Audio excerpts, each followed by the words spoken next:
morning everyone. Today we will discuss about properties of materials. Yes, properties of materials. The matter of which an object is made is called material. The matter of which an object is made is called material. For example, plastic, wood, metals, paper, cloth, mud or soil. An object can be made by using different materials, and a single material can be used for making different objects. See, a tumbler can be made by using plastic, glass or steel. In the same way, toys can be made by using plastic or wood. On the other hand, a material wood, a single material wood can be used for making furniture, for making utensils and for toys. If we will take another example, a glass can be used for making bottle, for making doors and for making utensils. Means an object can be made by using different materials, and a single material can be used for making different objects. Different objects are made up of different materials.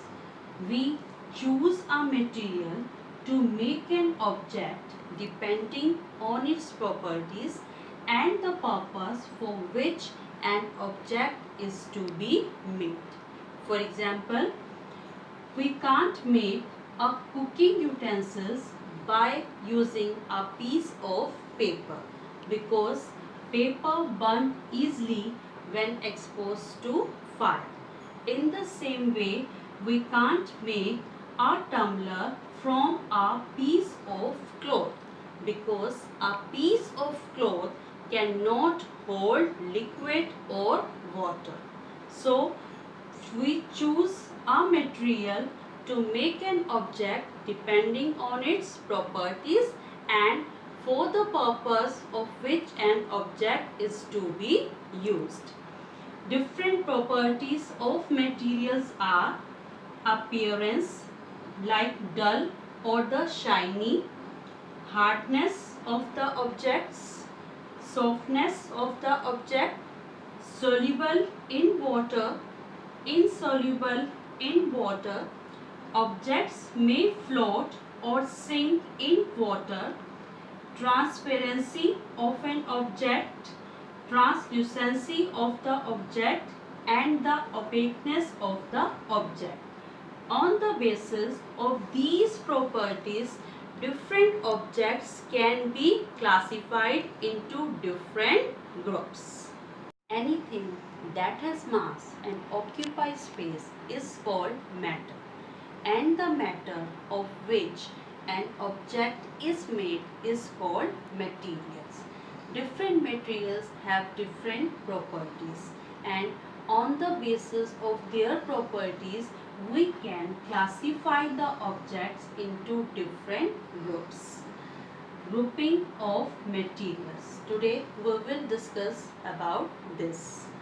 Different objects can be grouped together on the basis of similarities and differences in their properties. Yes, we can group different objects into different groups on the basis of similarities and differences in their properties. For example, we can group the objects on the basis of their physical state, either solid or liquid or gas.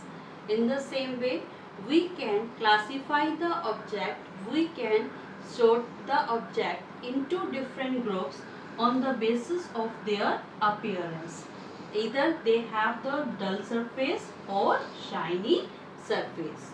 We can sort the object into different groups on the basis of their hardness and softness. They can be compressed easily or not. On the basis of their floating and sinking in water, we can also classify them into different groups on the basis of their solubility in water. They can be soluble in water or they can be insoluble in water. We can group the objects into different groups. Now, on the basis of transparency, either the material is transparent or opaque or the transparent, we can classify into different groups through which we are able to see clearly, or we are not able to see them, or we are able to see but not clearly. So, on the basis of different properties of materials, we can classify the objects into different groups. These grouping of material is must to study their properties and to observe any pattern in their properties.